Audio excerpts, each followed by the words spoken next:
18 বছর পার করা কোনো ভারতীয়ের নাম ভোটার তালিকা থেকে বাদ যাবে না। প্রত্যেকের নাম না থাকলেও যুক্ত হবে। একইভাবে কোনো বিদেশি অনুপ্রবেশকারীর নাম তালিকায় থাকবে না। জাল নথি দিয়ে যারা ভোটার লিস্টে নাম তুলেছিলেন তাদের নাম বাদ যাবেই, আর ভারতীয়দের কোনো চিন্তা নেই। সেটা যে সম্ভব ইতিমধ্যেই তা বিহারে প্রমাণ করে দিয়েছে নির্বাচন কমিশন। এই সমীক্ষা কিভাবে, আমাদের কি করতে হবে, মানে ভোটারদের কি করতে হবে তা নিয়ে এই আলোচনা। আরো বড় কথা, ভোটার লিস্টে নাম তোলার জন্য কাউকে কোথাও যেতে হবে না। গোটা ভিডিওটা দেখার পর যদি মনে নতুন কোনো প্রশ্ন থেকে থাকে অবশ্যই তা কমেন্ট বক্সে লিখবেন। আর বাড়িতে বসেই সমাধান কিভাবে তা জানানোর এই প্রতিবেদন ভালো লাগলে অবশ্যই সাবস্ক্রাইব করবেন। পিনাক কি বলছে। এখন তালিকায় নাম যাচাইয়ের সহজ পদ্ধতি শিখতে এবং ভোটার তালিকা সমীক্ষা নিয়ে খুঁটিনাটি প্রশ্নের উত্তর জানতে দেখুন এবং শুনুন পিনাক কি বলছে। বন্ধুরা, প্রথমেই একটা খবর দিয়ে শুরু করব। ভোটার তালিকায় নাম নথিভুক্তির ক্ষেত্রে অনিয়মের কাজ করার জন্য ইতিমধ্যেই সাসপেন্ড হয়েছেন রাজ্যের 4 আধিকারিক। দক্ষিণ 24 পরগনা এবং পূর্ব মেদিনীপুর জেলায় নিযুক্ত এই 4 আধিকারিকের বিরুদ্ধে অপরাধমূলক কার্যকলাপের অভিযোগে সাজার সম্ভাবনাও রয়েছে। সোজা কথায় তৃণমূলের সুবিধা করে দিতে গিয়ে পশ্চিমবঙ্গের 4 অফিসার ইতিমধ্যেই নির্বাচন কমিশনের কোপে পড়েছেন। সঙ্গে আর এক ডেটা এন্ট্রি অপারেটরও আছে। এদের বেতন বন্ধ, চাকরি চলে যাওয়ার সম্ভাবনা তো আছেই, সেই সঙ্গে জেল পর্যন্ত হতে পারে। আমি বলে রাখছি, এটা শুধু ট্রেলার, পিকচার অভি বাকি হ্যায়। এমন অনেক কঠোর পদক্ষেপ করতে চলেছে নির্বাচন কমিশন। মুখ্যমন্ত্রী কদিন আগে এই রাজ্যের সব অফিসারদের হুঁশিয়ারি দিয়ে বলেছেন তারা রাজ্য সরকারের অধীনেই চাকরি করেন। এটা ঠিক, কিন্তু পুরোটা ঠিক নয়। আর মুখ্যমন্ত্রী এটা যে পুরো ঠিক নয় তা জেনে শুনেও এই কথাটা বলেছেন। আমাদের মনে রাখতে হবে 1950 সালের জনপ্রতিনিধিত্ব আইন অনুযায়ী রাজ্যের মুখ্য নির্বাচনী আধিকারিক, তার পাশাপাশি জেলা নির্বাচন আধিকারিক মানে জেলা শাসকরা এবং নির্বাচন নিবন্ধন আধিকারিক, সহকারী নির্বাচন নিবন্ধন আধিকারিক, এরকম সকলে যত অফিসার আছেন তারা তো বটেই, সেই সঙ্গে ভোটার তালিকা সংশোধন বা সমীক্ষার কাজে অন্যান্য সরকারি দপ্তরে যারা চাকরি করেন বা শিক্ষক শিক্ষিকা, তারা সকলেই ডেপুটেশনে নির্বাচন কমিশনের কর্মী হিসাবে কাজ করছেন বলে গণ্য হয়। তাই তারা কমিশনের তত্ত্বাবধানে, নির্দেশে এবং নিয়ম মেনে কাজ করতে বাধ্য। যদি তারা কর্তব্যে গাফিলতি করেন বা কমিশনের কথা মতো কাজ না করেন তাহলে তাদের বিরুদ্ধে আইনি পদক্ষেপ করতেই পারে কমিশন। অপরাধ প্রমাণ হলে 3 মাস থেকে 2 বছর পর্যন্ত কারাবাসেরও বিধান রয়েছে 1950 সালের জনপ্রতিনিধিত্ব আইনে। সুতরাং আপনারা নিশ্চিন্তে থাকুন, শুরুতেই যে পদক্ষেপ করেছে কমিশন তাতে রাজ্যের সরকারি আধিকারিকরা টের পেয়ে গিয়েছেন। কেউই আর মুখ্যমন্ত্রী বা তার ভাইদের চোখ রাঙানিতে কোনো কাজ আর করবেন না। আপনাদের তাই ঘরে বসে কি কি করতে হবে সেই নিয়মটা বলে দেবো, সেটা মানাই শুধু কাজ। এখন এবার আমরা দেখে নেব ঠিক কি কাজ করতে হবে ভোটারদের, সেই সঙ্গে জেনে নেব কাদের নতুন করে নাম তোলাতে হবে আর তার জন্য কি কি প্রয়োজন। আরো একবার বলে রাখি, পুরো কাজটাই বাড়িতে বসে করা যাবে। জেনে রাখুন, 2002 সালের ভোটার তালিকায় যাদের নাম রয়েছে তাদের কিছুই করতে হবে না, কোনো নথি তাদের জমাই দিতে হবে না। এই রাজ্যের বেশিরভাগ ভোটারেরই নাম সেই তালিকায় রয়েছে। এমনকি তাদের সন্তানদেরও কোনো চিন্তা নেই, তাদেরও কোনো কাগজপত্র জমা দিতে হবে না। কিন্তু বাকিদের, তাদেরও কি খুব কঠিন কিছু করতে হবে না।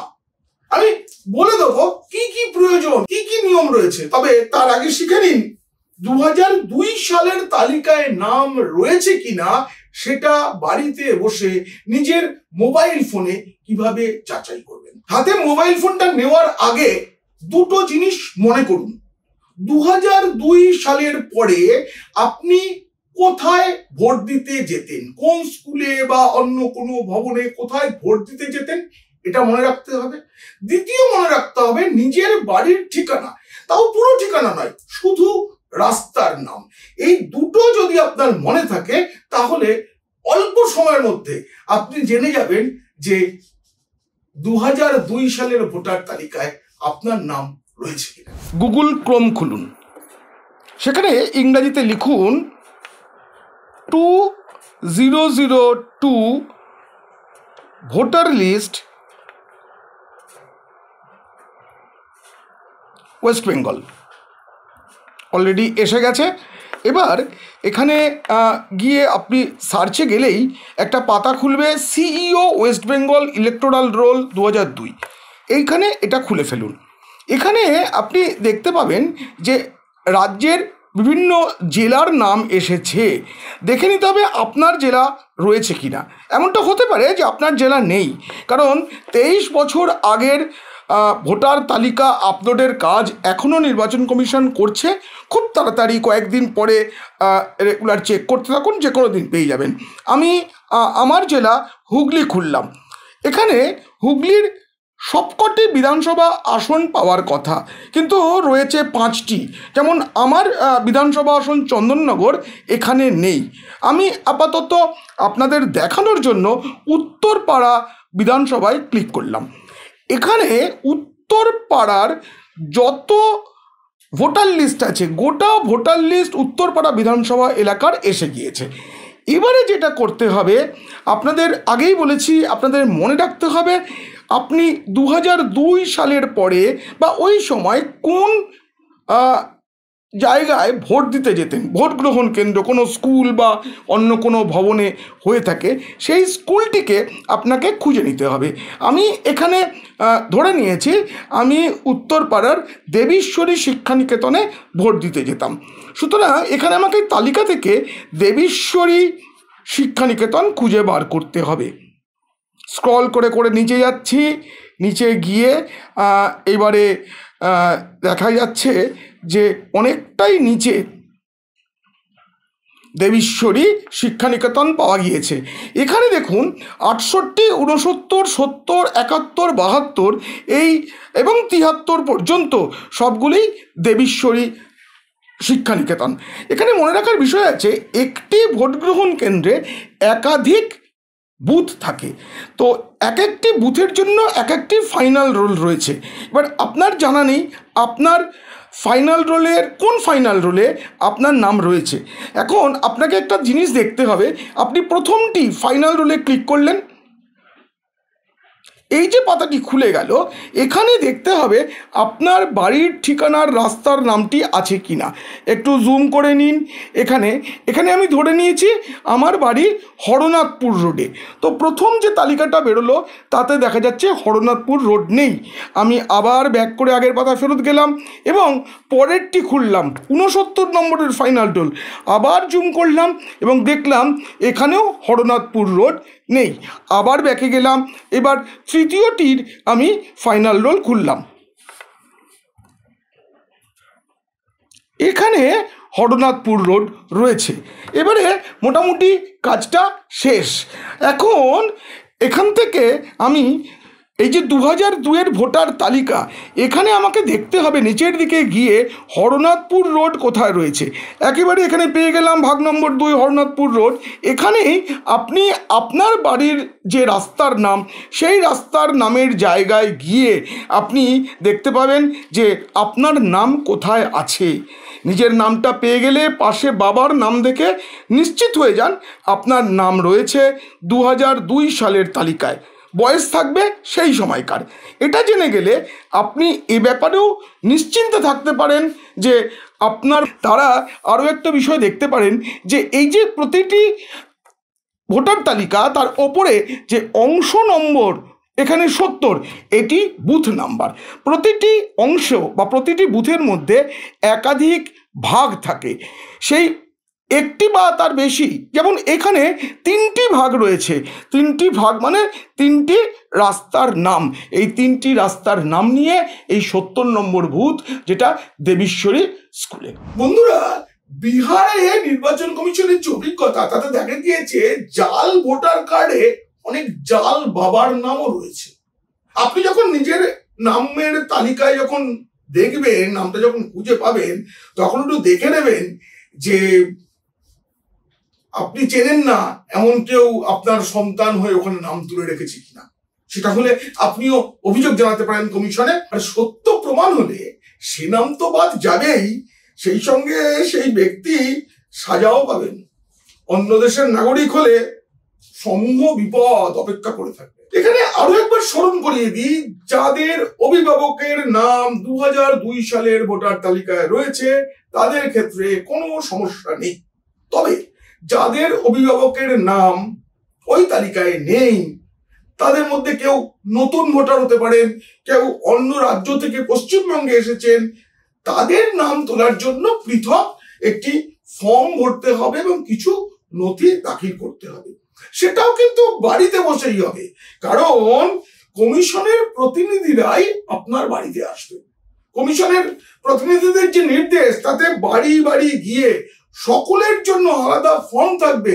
সেই ফর্মে যাদের নাম আছে তাদের নামের বিবরণ ইত্যাদি সব থাকবে। এখন খালি নতুন কোনো তথ্য দেওয়ার থাকলে, কেউ যদি ফোন নাম্বার যুক্ত করতে চান বা বয়স বদল করতে হবে, এসবগুলো ভরে বাড়িতে রেখে দিতে হবে। আবার কমিশনের লোকেরাই বাড়িতে এসে নির্দিষ্ট সময়ের পরে তারা সেগুলি সংগ্রহ করে নিয়ে যাবে। এবার যদি কাউকে নথি কিছু জমা দিতে হয়, তার জন্য অন্য কারো কাছে অ্যাটেস্টেড করাতে যেতে হবে, এরকম কোনো ব্যাপার নেই। এই যে ফর্ম দেখুন, সেলফ অ্যাটেস্টেড ডিক্লারেশন জমা দিতে হবে। এই ফর্মটিও কমিশনের প্রতিনিধিরাই বাড়ি বাড়ি এসে সংগ্রহ করে নিয়ে যাবেন। এবার নিয়ম, কমিশনের নির্দেশ অনুযায়ী 2002 সালের তালিকায় নাম নেই এমনদের মধ্যে 1987 সালের 1 জুলাইয়ের আগে যারা জন্মগ্রহণ করেছেন সেই ভোটারদের জন্ম তারিখ এবং জন্মস্থানের প্রামাণ্য নথি দাখিল করতে হবে। কিছুই নয়, এটা হচ্ছে বার্থ সার্টিফিকেট বা পাসপোর্ট, এই ধরনের কোনো নথি থাকলেই সেটা দিয়ে দেওয়া যাবে। আর 1987 সালের 1 জুলাইয়ের পরে যারা জন্মেছেন তাদের নিজের পরিচয়ের সঙ্গে বাবা মায়ের নথিও জমা দিতে হবে, এটাই কমিশন নিয়ম করেছে। একই নিয়ম 2004 সালের 2 ডিসেম্বরের পরে জন্মগ্রহণকারীদের ক্ষেত্রেও। এগুলো না সবই বিহার যে নির্বাচনের আগে যে সমীক্ষা হয়েছে সেক্ষেত্রে এই তারিখগুলো ঠিক করা হয়েছে। এই তারিখগুলো 1-2 মাস আরো এগিয়ে আসতে পারে। তবে তেমন কিছু মারাত্মক কঠিন নথি দিতে হবে না, সবটাই সবার ঘরে রয়েছে। যারা সত্যি করে ভারতীয় নাগরিক তাদের কোনো সমস্যা হবে না। তাদের সমস্যা হতে পারে এমন কোনো নথি কমিশন চাইছে না। কি কি নথি? আপাতত 11টি নথি নির্দিষ্ট করে দেওয়া হয়েছে, পরে আরো কিছু যুক্ত হতে পারে। প্রথম কি, কেন্দ্রীয় বা রাজ্য সরকারি যারা কর্মচারী বা অবসরপ্রাপ্ত তাদের সেই পরিচয়পত্র রয়েছে, সেটা দেখাতে হবে। 1987 সালের 1 জুলাইয়ের আগে যাদের জন্ম তাদের কোনো সরকারি নথি দিতে হবে, যেমন ব্যাংকের বই, পোস্ট অফিসের বই, LICর কোনো সার্টিফিকেট চলবে। তাদের বার্থ সার্টিফিকেট আছেই, তারা সেটা জমা দিতে পারেন। এছাড়া বৈধ পাসপোর্ট থাকলে সেটা। 5 নম্বরে বলা হয়েছে যে কোনো বোর্ড বা বিশ্ববিদ্যালয় থেকে পাওয়া এমন শংসাপত্র যেখানে জন্মের সাল এবং তারিখের উল্লেখ রয়েছে। মানে মাধ্যমিকের অ্যাডমিট কার্ড, এখানে জন্ম তারিখ, সাল ইত্যাদি লেখা থাকে। স্কুলে ভর্তির নথিও চলবে, যেখানে জন্ম তারিখ স্কুলে নথিবদ্ধ করা হয়েছিল। এই যে নিয়মটা, এর ফলে নতুন ভোটারদের ক্ষেত্রে কোনো সমস্যাই হবে না, কারণ তাদের সকলেরই জন্মের শংসাপত্র রয়েছে। অন্য রাজ্য থেকে যারা পশ্চিমবঙ্গে এসেছেন তাদেরও হবে না। খালি এই যে নতুন যে ঠিকানায় তিনি বসবাস করছেন, এই ঠিকানার একটা রেসিডেন্সিয়াল সার্টিফিকেট দরকার। এছাড়া তফসিলি জাতি, উপজাতি এবং অন্যান্য অনগ্রসর শ্রেণীভুক্ত যারা, তাদের তো বাড়িতে শংসাপত্র থাকেই। জাতীয় নাগরিক পঞ্জি বা এনআরসি তালিকায় যাদের নাম রয়েছে তাদের সেই নামের তালিকা দেখালেই চলবে। বনাঞ্চলে যারা থাকেন, বনাঞ্চলের অধিকারের একটা শংসাপত্র হয়, সেটা তাদের কাছে থাকে, তারা সেটা দেবেন। রাজ্য সরকার বা স্থানীয় প্রশাসনের তৈরি করা পারিবারিক রেজিস্টার, তাতে যদি নাম থাকে তাহলেও চলবে। এছাড়া সরকার প্রদত্ত জমি বা নিজের বাড়ির নথি, তার দলিল, পর্চা, এমন কিছু একটা থাকলে, যাদের ফ্ল্যাট রয়েছে, ফ্ল্যাট কেনার সময় তারা দলিল আছে, তাদের পর্চা আছে, তারা পুরসভা বা পঞ্চায়েতে যে কর জমা দেন তার কাগজপত্র আছে, অতএব এইরকম সরকারি নথি থাকলেই নাম তোলা যাবে। মনে রাখবেন, এটা কিন্তু নতুন কিছু নয়, আর শুধু আমাদের রাজ্যেই এটা হচ্ছে, যেভাবে গেল রব তোলা হয়েছে, এটা কিছু নয়। যা নিয়ম হয়েছে বিহার দিয়ে শুরু, এখন থেকে যেখানে যেখানে বিধানসভা নির্বাচন যখন হবে তার আগে এই নিবিড় সমীক্ষার কাজ কমিশন করবে, কারণ নির্দিষ্ট সময় পরে পরে এই কাজটা করাই নিয়ম। এই রাজ্যে 2002 সালে যখন হয়েছিল তখন এত চেঁচামেচি হয়নি, সেবার 24 লক্ষ নাম বাদ গিয়েছিল, যাদের মধ্যে একটা বড় অংশ ছিলেন মৃত ভোটার, তারা মারা যাওয়ার পর তাদের নাম বাদ যায়নি। অনেকে এই রাজ্য ছেড়ে অন্যত্র চলে গেছেন, সেখানেই স্থায়ীভাবে বসবাস করছেন এবং সেখানকার ভোটার তালিকায় নাম তুলেছেন, তাদের নাম বাদ গিয়েছিল। তবে এবার নাকি এই বাদ যাওয়ার সংখ্যাটা পশ্চিমবঙ্গে কোটি বা তার উপরেও যেতে পারে, এমনটাই আশঙ্কা করছেন নির্বাচন কমিশনের আধিকারিকরা। আরো কয়েকটা কথা আপনাদের জানা উচিত। প্রতিটি বিধানসভা অনুযায়ী একজন করে আধিকারিক নিযুক্ত হবেন, এরপরে জেলা স্তরে যাচাইয়ের কাজ হবে। এটা হয়ে যাওয়ার পর রাজ্যের মুখ্য নির্বাচনী আধিকারিকের যে দপ্তর সেখানে যাবে, সেখানে গেলে সবশেষে খসড়া তালিকা প্রকাশিত হবে। এই যে খসড়া তালিকা প্রকাশিত হবে, এরপরে কেউ যদি দেখেন তার নাম নেই, তিনি আবার আবেদন করতে পারবেন, সেটাও বাড়িতে বসেই হবে, অনলাইনেই করা যাবে। তখন কোনো অভিযোগ জানাবার জন্য যে কোনো রাজনৈতিক দলও যোগ্য, তারাও অভিযোগ জানাতে পারেন। যেমন বিহারের ক্ষেত্রে দেখা গেছে সেভাবে কোনো রাজনৈতিক দল অভিযোগই জানায়নি। কমিশন যেটা চায় সেটা হচ্ছে সকল প্রাপ্তবয়স্ক ভারতীয় ভোটার তালিকায় থাকবেন, কেউ ভোটার তালিকার বাইরে থাকবেন না, আর সকল অনুপ্রবেশকারী ভোটার তালিকার বাইরে থাকবেন, এবং আমরা চাই তারা ভারতেরও বাইরে থাকবেন। আজ আর অন্য দিনের মতো ভালো লাগলে বন্ধুদের, খারাপ লাগলে শত্রুদের শেয়ার করতে বলবো না। এই ভিডিও আপনার বন্ধু বান্ধব, আত্মীয় পরিজনদের কাজে লাগতেই পারে, তাই তাদের পাঠান। সঙ্গে বলে দিন, ভারতীয় নাগরিকদের কোনো চিন্তার কারণ নেই। কোন রাজনৈতিক দল কি বলছে, কে কি বোঝাচ্ছে, তাতে কান দেওয়ার দরকার নেই। এই ভিডিওয়ে যা যা আলোচনা করা হয়েছে তার বাইরে কিছুই নেই, কোনো রহস্য নেই। আপনারা সবাই নিশ্চিন্ত থাকুন, ভালো থাকুন, গণতন্ত্রের জয় হবেই হবে।